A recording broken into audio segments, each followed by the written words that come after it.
Porter, and welcome to another episode of Make It in Cleveland. Today we're on the west side at the Hispanic Business Center, and what you do is go to the top floor, and that's where you find people like presidents and CEOs. Janice Contreras, how are you today? Good. Welcome to CentroVilla. Now, it's exciting things happening here. You all are getting ready for a big event and a big opening. Really? Tell us about CentroVilla. There you go, CentroVilla25. So CentroVilla has been really a dream and a hope for the Latino community over 4 decades of really having a destination place that really celebrated Latino culture, Latino businesses, and it was really just acknowledging and celebrating our history here in the city of Cleveland. And though we have a lot of Latino businesses, they're all kind of in different places and it's hard to find and it isn't always easy. So if you want to buy rice or if you want to get that good empanada, it's a little fragmented. And so CentroVilla is really trying to put all of that under one roof, along with providing affordable spaces for entrepreneurs to be able to thrive and make it right here in our city. You know, what kind of things will go on here once it gets started? Yeah, so a lot of things are happening within one building. We're currently upstairs in the second floor, where's the new home to the Business Innovation Center. So the office for the Hispanic Business Center. We were formerly located on the corner of West 25th and Clark, so we literally just moved next door. But we've tripled our space and capacity. So our ability to serve entrepreneurs, if an entrepreneur needs a business plan or you have a business idea or you have a business and you've been struggling with it, this is the place you come, right? Regardless of where you are in the city or even if you are outside of the city, this is the place you come. We have a small business development center. We have a minority business assistance center. We have certified business advisors that are ready to support you, all totally free, right? These services are free to our community with everything that has to do entrepreneurship. And so those are the things that now we have a better space and more equitable to be able to serve our entrepreneurship community to make sure they stay right here in our city. Now, one thing, this is a beautiful space and I want to get a chance to walk through it. Yeah. This is the top floor, so I'm sure this is the hub of things. Absolutely. Where all the ideas and all the new innovations take place. Walk us through here and tell us what's going on. We were actually able to move in September. So we still feel like it's new, but we've been able to invite our business clients to come up to the second floor. When you come in, you will be greeted by Yesenia with a big smile. And then she's able to navigate wherever you need to go. So if you're meeting with a business advisor, an accountant, or whatever type of work you're doing here. We also have some flexible spaces for entrepreneurs. We know space is always a limit in our neighborhoods, right? You really don't want to have to travel too far. So we have 2 drop-in offices where entrepreneurs could schedule meetings and could call in and say, hey, I need to have a meeting today, or I need to be able to have a projector or whatever. They're able to do that in our center, and we're able to give them that space for them to conduct their business. So we're really excited about it. Yeah. So right behind us, there's 2 actually huddle rooms, is what we call them. And so the intent of the huddle rooms is exactly that. It's just space where you could come in, you could have a meeting, you could have a session, you could do virtual if you need to, or if you need to do a presentation, you're able to do that. And this is now available for our entrepreneurs and our partners and just anybody that's in the neighborhood that needs space, really creating some of those opportunities. We're hoping to expand and have some volunteer services, so created these workstations. Again, really trying to plan for growth. We've been growing for a long time, but really needed the space to grow with us, basically. Now let's talk about you real quick while we're walking through this place. Yeah. Take us on your journey and how you got here. Yeah, well, I grew up right behind this building on West 30th and Clark. I'm a proud Lincoln West High School graduate, and so spent a great part of my childhood and my early years right here in this neighborhood. And so I thought I'd be doing big things somewhere else, and how great that I get to do big things right here in my neighborhood. So really didn't have to go too far to be the change that you want to see in your community. And so feel very honored and proud to be able to be part of those activities around reimagining our neighborhood for folks to be able to stay and play and work and make money, start businesses and grow. Absolutely. Well, let's meet some of these great people. Yeah, absolutely. People look busy around here. So these 2 offices are business advisors. They're our bilingual business advisor. Luis works with our Minority Business Assistance Center. And so he's always ready to help our business. And then Esteban on this side works with our small business, SBDC program, Small Business Development Center. So both of these guys are ready and available to help you grow, launch your business in any way possible. Now tell them, you're doing all this every day. How do you balance that family life And what goes on? You know, I'm on a journey. Very, very busy. Tell us about that. On a journey to do that. One is it was very clear for me that I made a commitment to our community and really wanted to deliver this space. Luckily, I have a family that's supportive, that either is a part of this or is working with me on this. So you'll see a little bit of that later. But definitely have the support of my family and my community to be able to make this work. And by the way, we have an incredible team in our staff that really helps drive the vision and guide the vision. So I get to be kind of the spokesperson, but behind me there's a ton of people that are really making the magic happen in the space. That's pretty cool. Now, is there more to see back here? Yeah. Let's see what's going on. This space here, actually, it's not totally done yet, but our intent is to do a podcast room. Okay. So we want to be able to have a space where entrepreneurs are able to communicate and amplify their business through podcasting. And so oftentimes, obviously, having those resources or having that room that's equipped to be able to do it and do it well is a challenge. So we want to do that right here, run your show, run your program, and it's all included and free within the services that we provide. That's going to be awesome. Yeah. Let's see here. That's George, our accountant. Hello, accountant. Making sure That's our important numbers guy. are He's great. handling the money, right? Yes. Back here we have actually both of our directors. So let's see. Elena is our director of our Minority Business Assistance Center. So again, Elena has running our Minority Business Assistance Center programming. So again, added to help Latino businesses, minority businesses, female-owned and veteran-owned businesses within a 5-county area, almost 8-county area. So we really have a large scope here. And on this side, you're going to see Randy tuning up that guitar. They come with their own entertainment. And I'm going to tell you why. Beyond being the director of our Small Business Development Center, and really the heart of our organization, one of the things we do, we're getting ready to do this on Friday, is we do our own version of Christmas caroling, as is done in the Caribbean, where you basically go to people's home and sing. We don't stay out in the cold. Actually, people open the door and feed you, and it's a lot more warm than that. So we try to keep that tradition of parrandas, is what it is called, alive by going to our businesses. So on Friday, we will go visit over 10 businesses with song and cheer, and so we're getting ready to do that with in collaboration with RTA. So we're actually using the RTA to jump in and out of the bus to go and bring some holiday cheer, very Caribbean style, in our cold weather to entrepreneurs. So Randy's getting ready for that as well. I'm understanding this correctly. If I come and sing, I get to eat. Yes, absolutely. We have a songbook for you. We'll give you the songs. Can you give us something real quick? So what are you feeling? How does this building make you feel? My guitar is a little off because I have to replace strings. Alrighty. So I am not even tuned yet. We won't know. It'll sound great to us, right? Yeah. It's way off. It's way off. You're just gonna have to come up on Friday. All right. Yes. See, that's a professional right there. There you go. All right. So what we're gonna do, love it up here. Great space. I want to get a chance to see the rest of the building. Yes. And see let's what's go going on into the downstairs. market and All show righty. you where the magic happens. Cool. Let me talk about the journey you've been through and having your foot on the ground, raising over $14 million for this project. Tell us how you did that.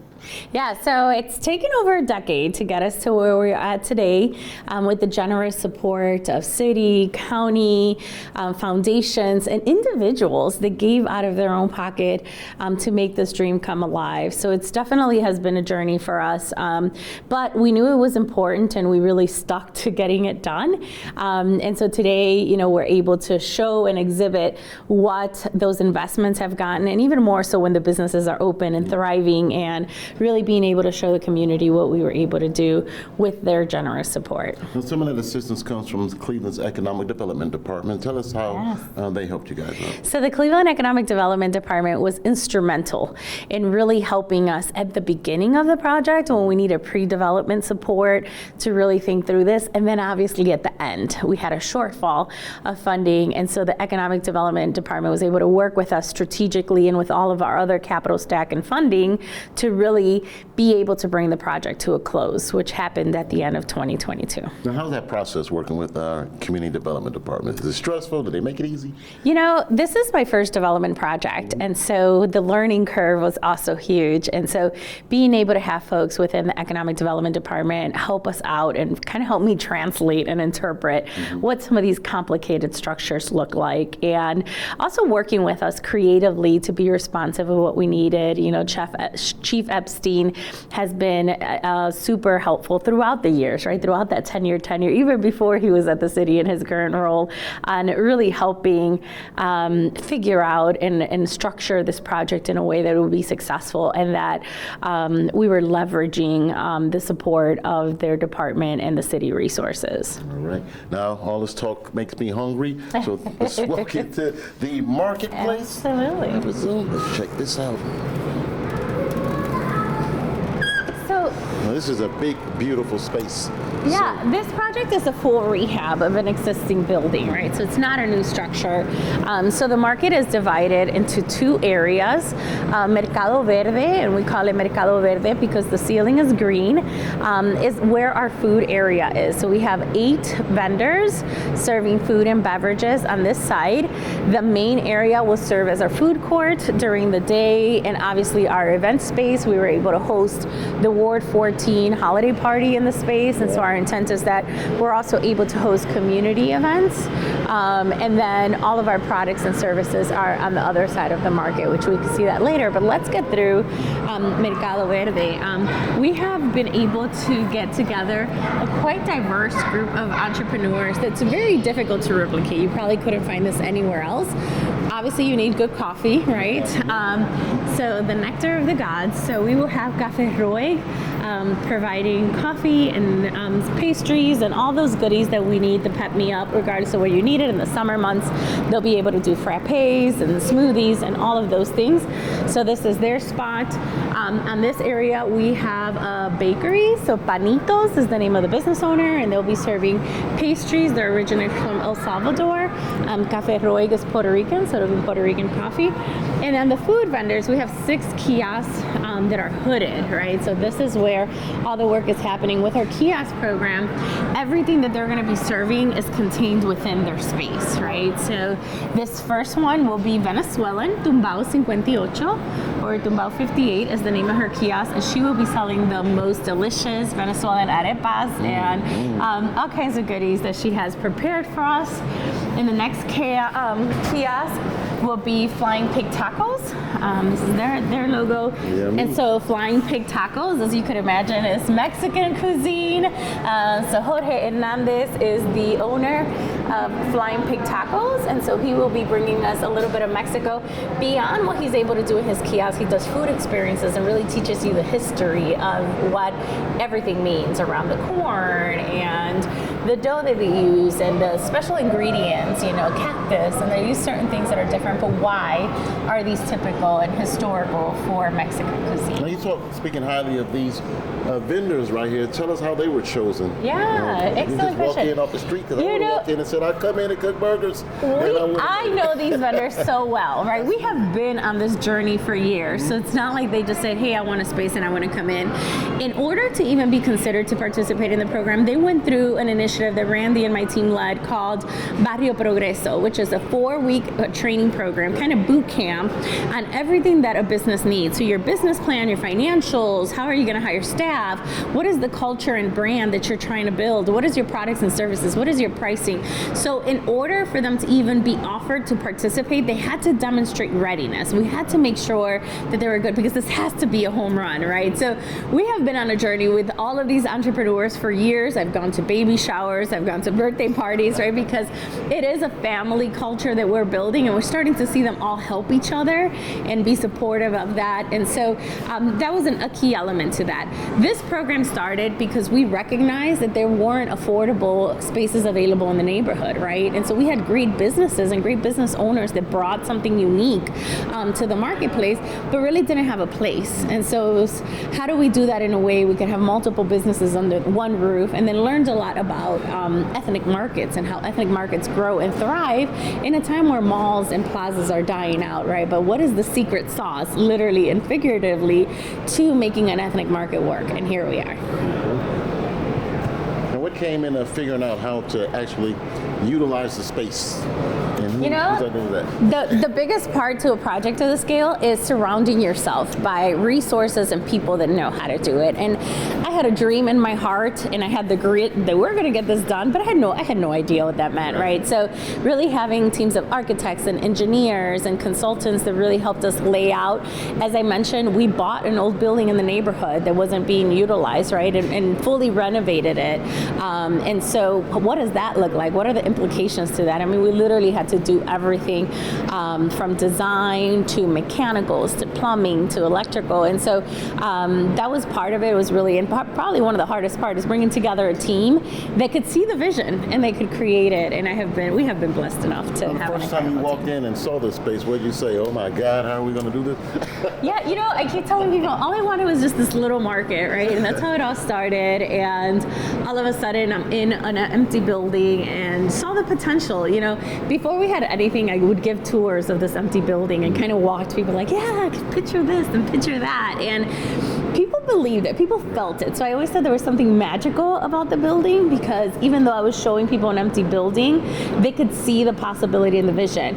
Fast forward, now that they come in the building, their jaws drop, because it's like, oh my God, I remember being here when it was nothing, and all of a sudden they see this. So. Tell us how youth-friendly this is going to be. You're doing a lot for the youth around? Absolutely. Obviously, Lincoln West High School is around the block. That is my alma mater, and I have great pride to have been, come from this neighborhood, grassroots. And so I hope this also serves as an example that, we always, I guess in urban communities, you're always taught you have to go somewhere else. You have to travel, and you have to go to college far away. And it's like, you can make your dreams come true right in your own backyard, right? Be the solution, be the change. We say that, and it sounds cliche, but it's so real. And so sometimes you don't have to go very far. It is my life's biggest lesson that I get to do it right here on West 25th and Clark.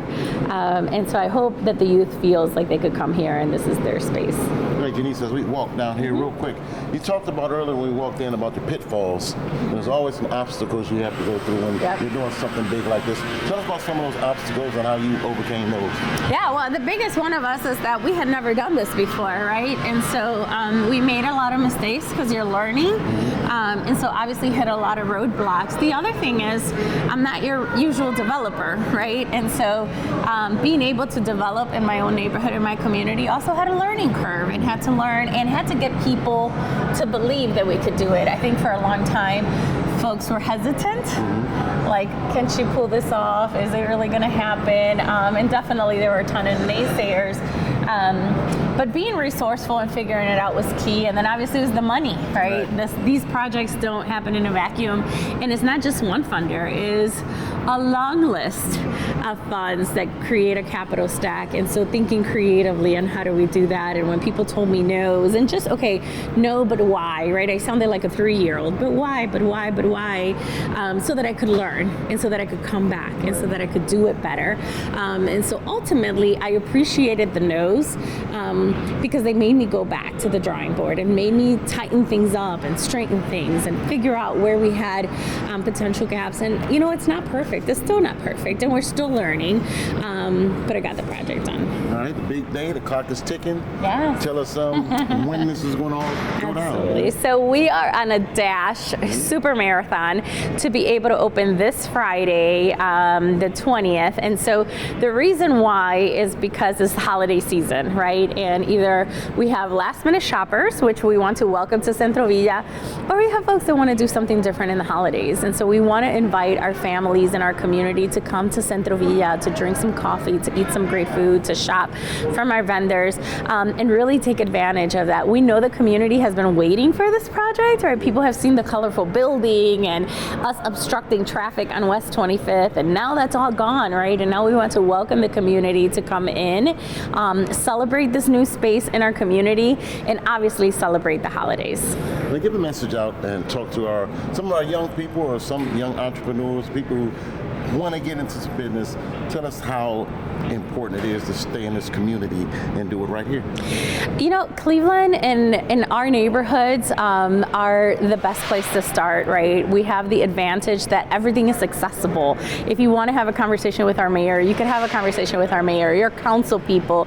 The leadership is accessible. We're not in a big city where those things can't happen. And so be persistent about your dreams and get rid of the I can'ts and figure out the what ifs. What if I do this? What if I do that? And talk to folks about it and share it with people. And oftentimes we get deflated by critics, but sometimes those critics then become our motivators to turn them into believers and folks. So don't give up, don't give up on that dream. It might look different and you could always modify the dream, but that spark that you have within you to get it done, keep that going and chase it. And it's been so awesome. What a wonderful space.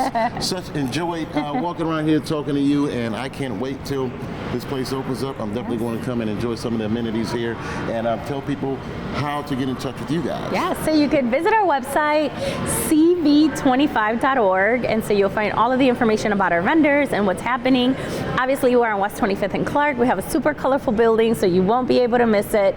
And we're open Tuesday through Sunday, so I will see you at CV25.